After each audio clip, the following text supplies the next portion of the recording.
My father passed away, and a year has passed since then. After the death of my father, my mother was also engulfed in deep sorrow, but recently, she has finally begun to smile again and her former vitality is returning. One day, as we were regaining our tranquility, my husband's unilateral action threw our household into chaos. Your mother approved, so it should be fine, my husband said, but I counted.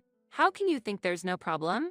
This is our home. Why sacrifice our family to accommodate yours? Unbeknownst to me, my husband had invited his parents, who were living with his brother and his wife, to our home. Moreover, my father's room, which had been left untouched, was tidied up without my consent. With my husband speaking his mind freely and his inconsiderate parents, our home became uncomfortable. Because of this situation, my mother began to go out more often. I cannot accept this situation under any circumstances. I must get my in-laws out of our house. This is a story about the crisis of my home being taken over by my husband and his family after my father's death. My name is Wendy. I am turning 40 this year. I married Greg when I was 28, and I have a medical condition that makes it difficult for me to work outside. Although I used to work full-time when I was younger, my intermittent health issues often caused inconvenience to others, so I later switched to working from home. However, my income is dependent on my health and is unstable every month. Thus, living alone was not a viable option for me. Before marriage, I lived with my working parents, helping with household chores while working. After marrying Greg, we started a new life in a rented apartment, saving money gradually with plans to eventually buy our own home. However, our situation changed when I heard that Greg's brother had built a 2-generation house to live with his parents. My parents suggested that we live with my parents in their renovated family home. They were concerned about my unstable income and the difficulty of buying a house just for the two of us. While my parents' proposal was reassuring, living with his wife's family was not easy for Greg. With this in mind, I planned to respect Greg's wishes. But he was excited about the idea of my parents providing all the funds and readily accepted the suggested living arrangement. For about 10 years, the four of us lived relatively harmoniously. Despite my father's strictness, my cheerful husband was always considerate around him, and my parents tried not to interfere too much, allowing Greg to relax when not with the family. Despite my unstable income and physical inability to have children, my husband and I lived without major conflicts, supporting each other thanks to my parents' help. I am determined to repay this kindness. Out of gratitude, I acquired a qualification anticipating future caregiving needs. But my father passed away suddenly from a heart attack before I could use it. My mother couldn't accept the reality of this sudden event, lost her appetite, and was unstable for a while. During that time, I focused on supporting my mother, but Greg's behavior began to change. After the renovation was carried out 10 years ago, my family home changed from 2 stories to 3. The first floor had a bedroom and toilet exclusively for my parents, and the spare room became my father's office space. The second floor housed the kitchen, laundry space, and bathroom shared by the whole family, but the living space next to the kitchen was mainly used by my parents. The third floor was reserved for us, with a toilet and 2 rooms for our use, serving as a living area and bedroom. Normally, we spent our time on the 3rd floor, living our lives there. However, after my father's death, Greg started spending time on the 2nd floor for some reason. Why are you watching TV here? This is my mom's area. Despite my repeated reminders, Greg retorted, if your mother comes, I'll move. She's not here now, so it's fine to use it, and continued to occupy the space. He began to relax in the 2nd floor living room daily, occasionally drinking and falling asleep there. He said he would yield if my mother asked, but she became reticent and stopped coming to the 2nd floor when she knew Greg was there. No matter how much I talked to him, Greg wouldn't listen to me, and after my father's absence, he began to act selfishly, leading to frequent clashes between us. Our conversations dwindled, and then the worst happened. My father passed away, and a year has passed since then. Immediately after my father's death, my mother was also engulfed in deep sorrow, but recently, she has finally begun to smile again, and her former vitality is returning. Huh? What's with this luggage? However, one night, when my mother and I returned from shopping, the storeroom on the 1st floor was wide open, and all the belongings from my father's study had disappeared. In their place, an unfamiliar old chest of drawers and bed had been set up, and there were mountains of cardboard boxes. To investigate the reason behind these changes, I rushed to the living room on the 2nd floor, where not only Greg but also my mother-in-law were present, and my father-in-law was drinking with Greg. When I called Greg out to the hallway to ask him what was going on, he said, my mom isn't getting along with my brother's wife, so I had no choice but to invite them here. I decided to let them use the storeroom. The response I got was more self-centered than usual. Why didn't you tell me? We haven't been talking much lately, and if we did, it would just start a fight. He said that, justifying his lack of consultation because our relationship had cooled off. Where are my dad's belongings? You didn't throw them away, did you? Yes, I threw them away. They were just in the way. Without a word to us, Greg had disposed of my father's items. I couldn't hide my anger at his actions, yelling loud enough for my in-laws and mother to hear. Tell them to leave immediately. Okay. Bring back everything you threw away. All right. Despite my anger, Greg responded calmly, nodding but unlikely to take any action. Whenever a fight broke out, he would just say something to settle things. Listen to me, please. Wendy. As I raised my voice in frustration, I heard a voice from behind. Turning around, I saw my mother coming up the stairs, quietly signaling with her finger to her lips and shaking her head. It's late, let them stay tonight, she said, choosing to be considerate of my in-laws.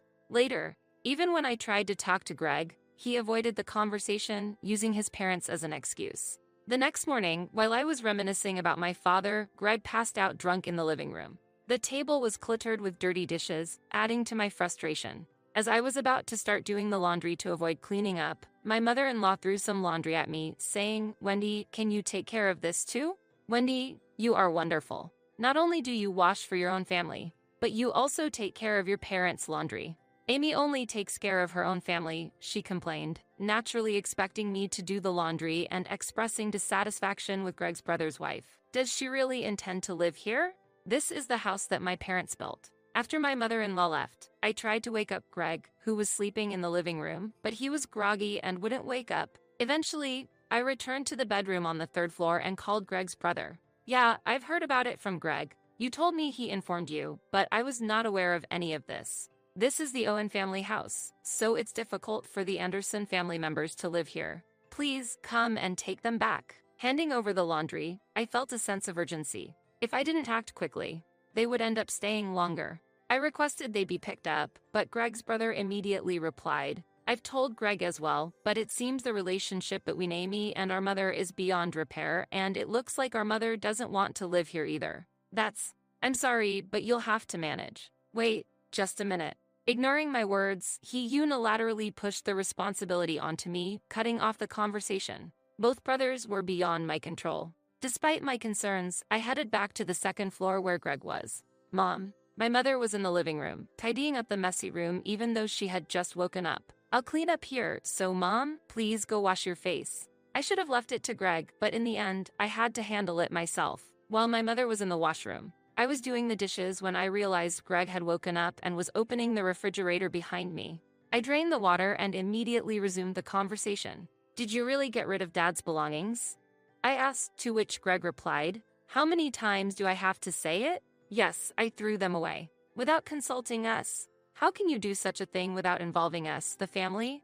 I protested. Because unused things are in the way, he said. Is this really a difference of opinion? Or is it influenced by his relationship with his father-in-law? My mother and I wanted to keep my father's belongings a bit longer, but Greg easily let go of them. It feels like no matter how much we talk, he won't understand. I had almost given up on expecting anything from Greg, but imagining my mother being sad again leaves me endlessly troubled. I've advised you not to throw away other people's things without permission, but Greg remained indifferent and gave no response. And I called your brother, I said, to which Greg turned around in surprise and asked, Why?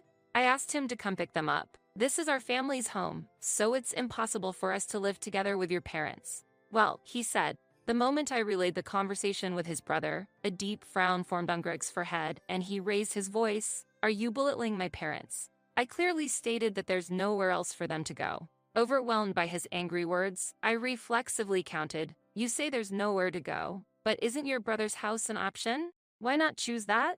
However, Greg calmly yet firmly replied, They can't go back there. To which I responded, then, they should find another place. This house was built by my parents. But Greg didn't listen and cut off the conversation midway, leaving the room. As he was leaving, he let slip, You always emphasize it's your parents' house, but don't forget, it's also my home. His words were true. This house was undoubtedly a place for Greg as well. If I continued to insist it's solely my parents' house, it might make Greg uncomfortable. However, despite bringing up the subject of rent in the past, my parents have always refused to accept it. You'll have to maintain this house on your own eventually, they said, insisting on saving the money instead. Remembering this, I feel strongly that now is the time to consider my mother's feelings first. How to convey and deal with this to prevent Greg's free actions from disturbing our family peace and get him to understand our position was a deep concern. When I was preoccupied with my concerns about Greg, my mother came back to the living room upstairs. She might have heard our exchange near the stairs. Then, my mother began to express her opinion to me. If they have nowhere else to go, they can stay here until they find a place. Greg's parents are also your family, she said. See, even your mother understands, Greg said confidently. I was irritated by his attitude but decided to accept my mother's suggestion. But you have to look for a new place to live, I stressed to Greg. Okay, he replied ambiguously. I was not sure if they would truly look for a place to live, but I was determined to make sure they keep this promise. 3 days later, an unexpected phone call excited me. Is that really true? I exclaimed on the phone, unable to give up on my father's discarded items. I had contacted a junk removal service to ask if they were stored. The call confirmed that my father's belongings were safely stored. I quickly hung up and contacted a storage company I had researched earlier. While my in-laws were staying at our house, I arranged to store my father's belongings at that warehouse. Before picking up the items, I went to my mother's bedroom on the first floor to share the good news, but she wasn't there. After searching every corner of the house and not finding her, I eventually went to the living room upstairs. Entering the room, my mother-in-law noticed me and smiled while intoxicated. "Oh, Wendy, what's up?" Her face was flushed with alcohol. Despite it still being daylight, she appeared to be intoxicated. "Are you going out?" Greg had come home from work and was relaxing in the living room, enjoying a drink while still in his work clothes. The usually tidy second-floor living room had been a mess these past few days. The table was cluttered with empty cans and leftover dishes. Although I've told my in-laws to use the third floor, they spent today on the second floor again. It seemed a promise to find a place to live was just empty words. They haven't even attempted to go out. I approached Greg, who was relaxing in the living room, and asked him to talk in the hallway. "Why don't your parents go up to the upper floor?" Greg simply replied, "Because their legs hurt. But the second floor is my family's living space, and my mom."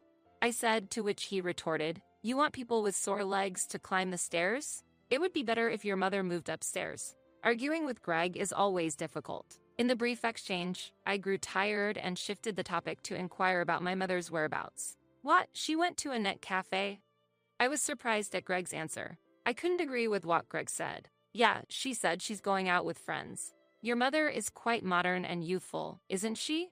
She's good with computers too. She might return by tonight." He praised my mother's youthfulness, but I couldn't imagine her going to a net cafe. It wasn't strange for my mother to use a computer, as that's a daily occurrence. However, I couldn't find a reason for her to specifically go to a net cafe. Then I realized that the computer my mother usually uses is a desktop located on the second floor. Since it's not a laptop, it can't be carried around. Can't we really give the second floor room to my mom?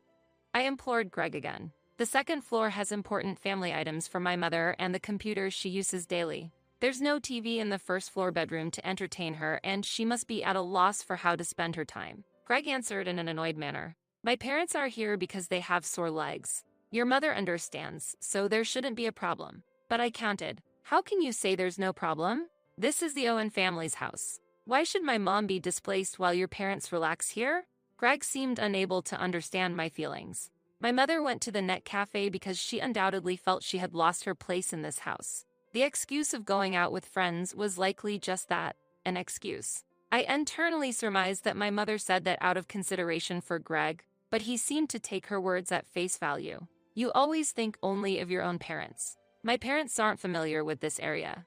They can't easily meet their friends. Your mother has friends nearby, so it's good for her to go out during the day, or she can just go to the third floor, he shouted in anger. Facing Greg's unprecedented rage, I was at a loss for words and felt my feelings for him cooling rapidly. Even in the face of his anger, I remained surprisingly calm, realizing that living together with him was no longer possible. Unable to respond, I could only leave the house. Before going out to pick up the items, I visited the city hall. In the evening, I went to my mother's room on the first floor and handed her the key to the rented storage after her bath. Keep this key for now and store things here when necessary. Eventually, we'll move Dad's items back to the storeroom, I told her. My mother listened quietly, placing a gentle hand on my shoulder in encouragement. Wendy, you shouldn't mistreat his parents. I don't know when I'll leave this world, and after I'm gone, you'll only have them as family. You're not strong yourself, and you might need their support in the future, she said with a calm smile, but I could only shake my head. After my father's death, I was deeply disappointed in Greg's behavior, and my desire to sever ties with the inconsiderate in-laws grew stronger day by day. I took out a document I had received at the city hall from my bag and spoke with determination. I'm considering a divorce. When I told this to my mother, she quietly, yet carefully, observed the divorce papers. After a few minutes of silence, my mother sighed and started a new conversation. Your father never took a single penny from you two. What he wanted was for you to save for the future. But that wasn't the only reason. This was the first time I heard such a story. My mother whispered to me, careful not to let her voice leak outside the room. After we're gone, we want you, who is physically weak, to be able to stand up to Greg on equal footing. It's best if you can get along, but life is unpredictable. Even if you were to divorce, we made sure this house would be yours. Having your own home means you can survive, right? You can manage with the government's support and your income. My mother smiled warmly, then her expression suddenly turned serious. So, divorce, huh? She said while picking up her smartphone. I had heard a faint vibrating sound since we were talking about the storage, and it grew louder when she held her phone. Looking at the screen, she tilted her head, observing the continuous notifications from the same social media app. As I tried to comprehend what was happening, my mother, looking pleased, said, "We've become a topic of conversation." A few days later, in the morning, I handed the divorce papers to Greg. So, you want to divorce if things don't go your way? That's fine, let's divorce. But I'll sell this house, Greg declared, snatching the divorce papers from me. However, him selling this house is impossible because it's in my name. The house, initially in my mother's name, had been transferred to me, considering the future. If I hadn't married you, I could have had children. His insult no longer affected me, knowing the situation Greg would face. Don't regret this, I told Greg calmly as he mishandled his things and sulked. Huh? Just then, the intercom rang. Knowing my mother was at the entrance, I didn't respond and left to do laundry. Please come this way. I heard my mother's cheerful voice and the footsteps of several workers coming up from below. Greg must have gone down to the first floor to see what was happening. Soon, I heard Greg's frantic voice and my in-laws shouting. My mother had arranged for movers to transfer my in-laws' belongings to my brother-in-law's house. What are you doing, Mother? Why are you doing this without asking? My mother, as if waiting for this moment, cut off Greg's protest with a firm reply. You did things your way, didn't you?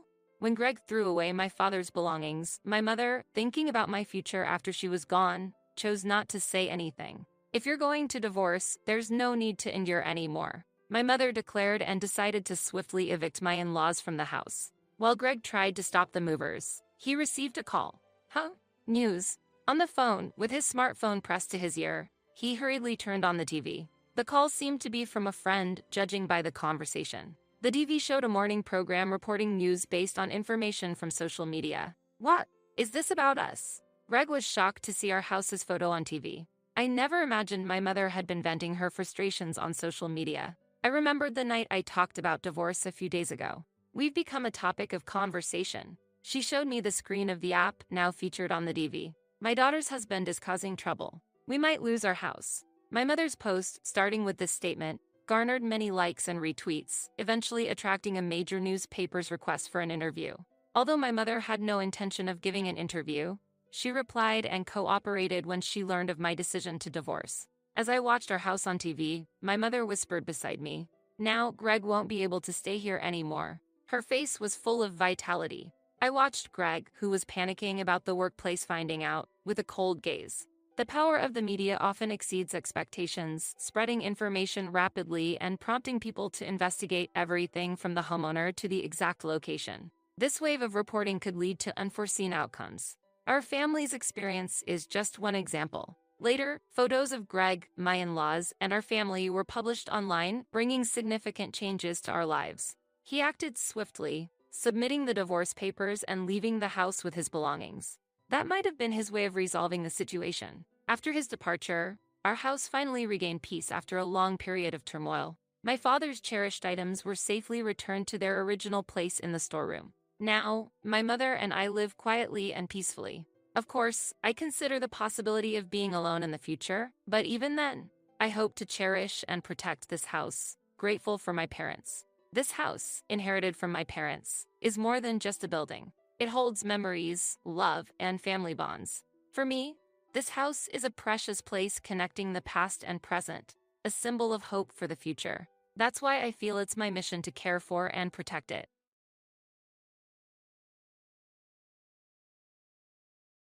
I've planned a trip to Cancun this time. Huh? A trip to Cancun. Hearing my mother-in-law say this with a smile, I harbored doubts. Despite being burdened with a huge debt and struggling to make monthly repayments. Why travel abroad? Moreover, despite the fact that I send money every month.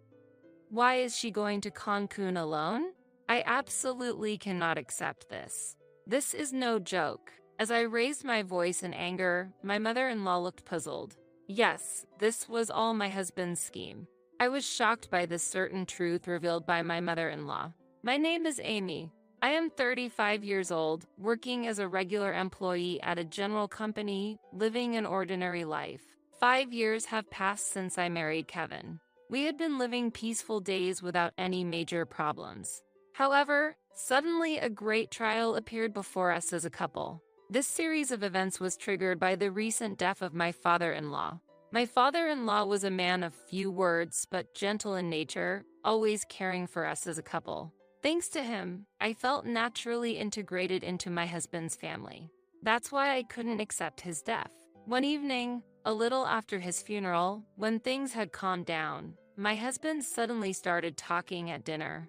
Hey, Amy, it's weird to talk about this all of a sudden, but is something wrong? Actually, I've been thinking about starting to financially support my parents' house from next month. Support? Why would you do that? Since my father passed away, I think my mother is struggling on her own. Wait a minute. I quickly interrupted my husband. Your father's passing is sad, but your sister is living in your parents' house, right? Yes, that's right, but my husband has a sister living at home. She works for a prestigious company and earns much more than my husband. My father-in-law had also worked for a well-known company until his retirement. The retirement money should be with my mother-in-law. On the other hand, we, as a couple, work for small to medium-sized companies. Our income is probably lower than the average for our age group. In such a situation, I couldn't understand why we needed to send money to my mother-in-law. Kevin, I don't think your mother and sister are struggling with money. So why send money? When I asked this, an unbelievable answer came back. Actually, it seems rich on the surface, but my mom has a considerable amount of debt. What? My mother-in-law has such a huge debt. Yes, it's hard to believe, but it's true. But you know, for some reason, she hasn't told my sister about the debt at all. That's why I brought up this idea to somehow help her. But what about your father's retirement money? Actually, it seems that most of it went to his hospital bills, surgery costs, and funeral expenses. So now, my mom is really in a tough financial situation. That's a really difficult situation. Yes, it is. That's why I know I'm asking a lot, but I really want to help her. Seeing him bow his head deeply, I was torn. My mother-in-law had helped us, as a couple, many times before. While I was looking for my current job, she actively took over all the household chores in my stead and often came to cook dinner. Moreover, when my husband changed jobs and we were short of living expenses, she secretly gave him money. I was always full of gratitude for her kindness, and every time I thanked her, she returned with polite words of gratitude. Thanks to her support, we had overcome many difficulties. Now that she was in trouble, I couldn't just overlook it. Considering the favors we had received so far, I strongly felt the desire to help her. With those feelings, after a little hesitation, I eventually agreed to my husband's proposal. From that day, to support my mother-in-law financially, we became stricter about saving. We were not living luxuriously in the first place, but still, we simplified our meals even more and switched to cheaper items for daily use.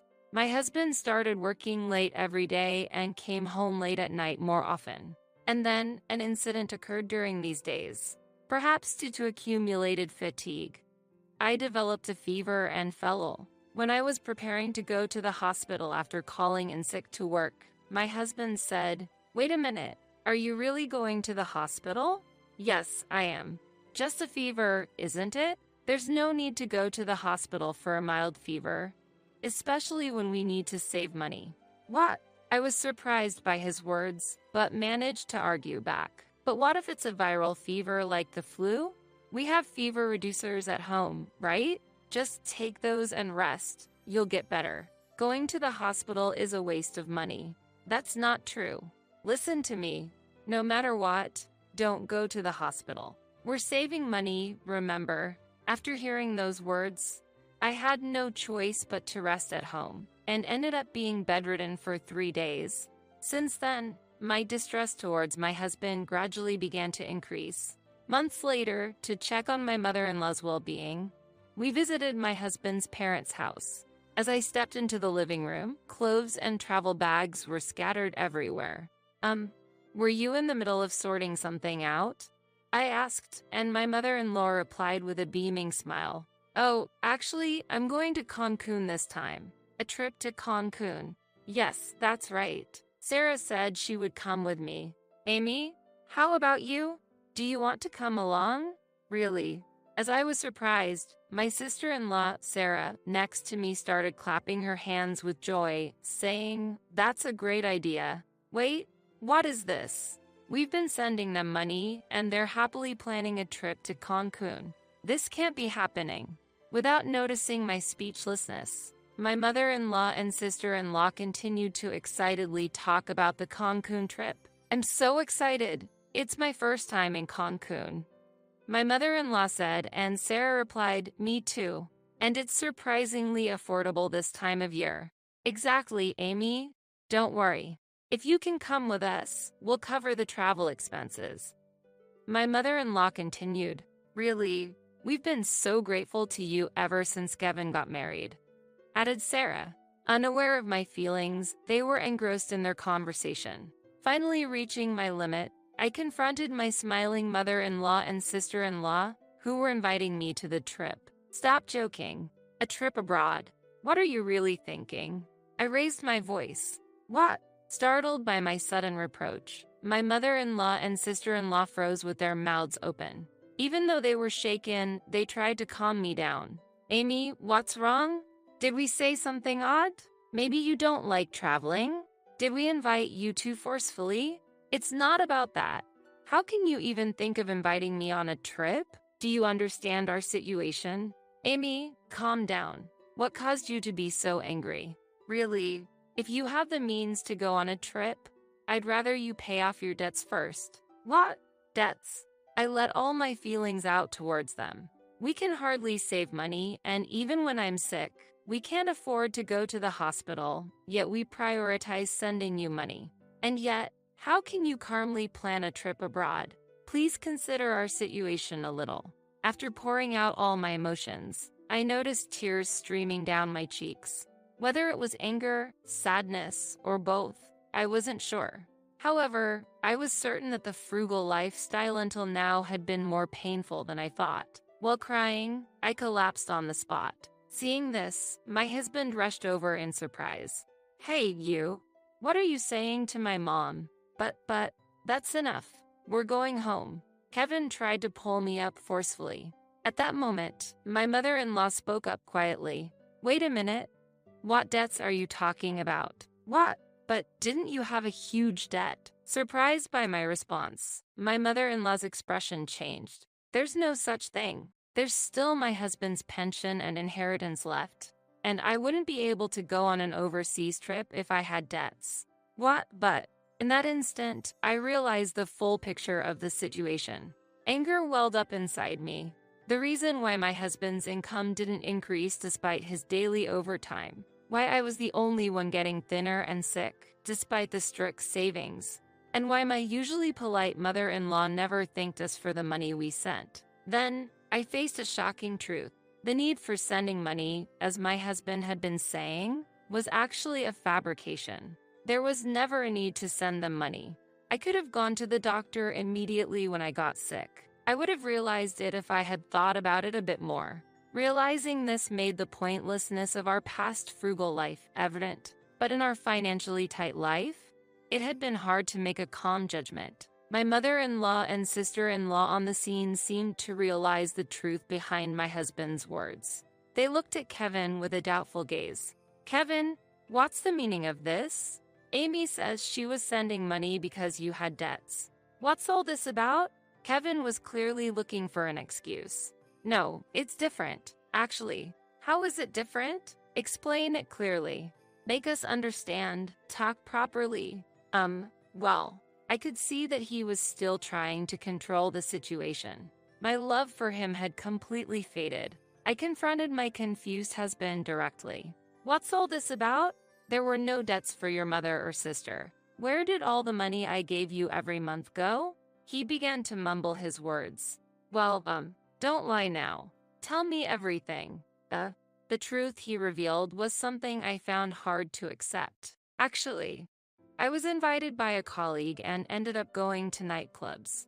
"You've been going to a nightclub?" "Yeah, well, how should I put it? I just got carried away without realizing it. I can't believe it. Going to such places when it hasn't been long since your father passed away. And that was around the time you started talking about sending money, right? I'm sorry, really sorry. I just went there for a bit of a change of pace. I didn't think it was a big deal. Such an excuse can't be accepted. How can you behave so irresponsibly? Lying about sending money and using my hard-earned money for going to nightclubs. I can never forgive that. No, it's not like that. I never meant to hurt you, Amy. I just got a bit carried away, that's all." "I really regret it." As I shouted, my husband tried to appease me, piling up lies. But trust once lost, even but when husband and wife, is not easily regained. His impromptu lies and insincere attitude completely extinguished my love for him. No matter how long his apologies continued, I couldn't forgive him in my heart. I couldn't bear it anymore. I felt it was impossible to continue living with someone who lied to satisfy his own desires. With despair welling up from the depths of my heart, I told my husband my final words. "I'm fed up. Saying I didn't intend to hurt you is no joke at all. Not only did you deceive me with lies, but how much do you need to belittle me? While I had a fever, you forced me to save money and enjoyed yourself in nightclubs? Unbelievable." Sarah's voice of surprise echoed in the background as I continued indignantly. "I've been saving hard for your dear mother. Food, daily necessities, clothing. I've been enduring it all. Do you understand that effort? I can't even think of you as a family anymore. Such a scumbag should just go to hell. Just wait. I only went to nightclubs. Just that? The drinks you enjoyed with the money saved while I was sick must have tasted great. No, it was for work. I don't want to hear it anymore. I'm leaving." "Wait, Amy, please, I need you." "What? Now? Have as much fun as you want in the nightclubs and see how it feels. Don't say that. By the way, I want all the money I gave you as support back. Make sure you pay it all back." Realizing the situation, my mother-in-law and sister-in-law hurriedly showed a posture of apology. "Amy, I'm really sorry. I can't believe my foolish son did such a thing. It's truly shameful. Because of my thoughtless brother. Mother, Sarah, please don't apologize. It's not your fault. No, we have a responsibility too. We want to make amends somehow. Amy, I'm so sorry too. My brother has caused such trouble. Don't worry about it. But I've decided to divorce. I'm truly grateful to both of you, but please let me say goodbye." They nodded while shedding tears. "Mother, Sarah, thank you for everything until now." At that moment, my husband called out to me with a pained voice. He knelt on the spot and continued to make excuses. "Amy, please forgive me. I really regret what I've done until now." Before I could react, Sarah moved first and slapped my husband across the face. As he stood there stunned with a swollen cheek, Sarah looked down at him and said, "I can't believe you would do something so terrible. How much more did you need to torment Amy?" Sarah, lying to Amy to take the money meant for supporting the family, not allowing her to go to the hospital, and on top of that, spending that money at nightclubs. How can you be so heartless? I'm ashamed to be your sister. Wait, just hear me out. What's the point now? The fact that you've been forcing Amy to save and suffer for these past few months is true, isn't it? Mom and I will never forgive you. Never associate with us again. Do you understand? Don't ever show your face to us again. My sister-in-law, holding back tears, forcibly dragged my husband out and threw him outside. She locked the door and cut off all communication with my husband. No matter how much he pleaded at the entrance, the door was not opened. Amy, I'm really sorry. There's not much I can say now, but forget about that man and find happiness. With those words, I was hugged tightly by my sister-in-law. After expressing my gratitude, I left my in-laws' house.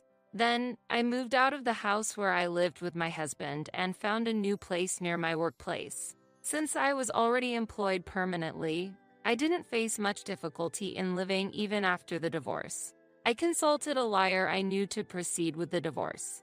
It was clear that my husband was at fault, and the divorce was quickly finalized. I claimed the money he fraudulently took from me as support and the resulting compensation.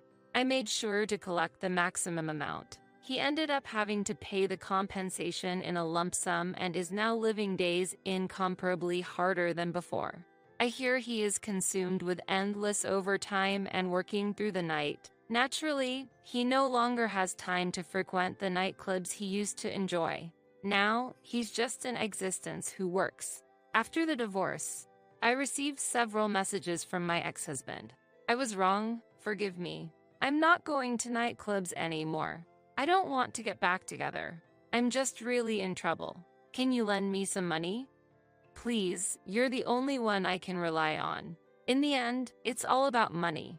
I feel nothing but pity for him. Now that all the payments are finished, I'm thinking of blocking his contact. Meanwhile, I still keep in touch with my mother-in-law and sister-in-law. They worry about me and have been in regular contact even after the divorce. Just the other day, seeing me having regained my spirits, my mother-in-law showed tears. Amy, I'm so happy to see you doing well. Mother, don't worry about me. I can live on my own strength. I always thought you'd be okay, Amy. But remember, you can always rely on me and Sarah if you need anything. Thank you so much. Let's go to Cancun together next time, just the three of us. Of course, I'm looking forward to it. If it weren't for the support of my mother-in-law and sister-in-law, I couldn't have overcome the trial of divorce. Since they always wish for my happiness, I vow to live my life with all my strength.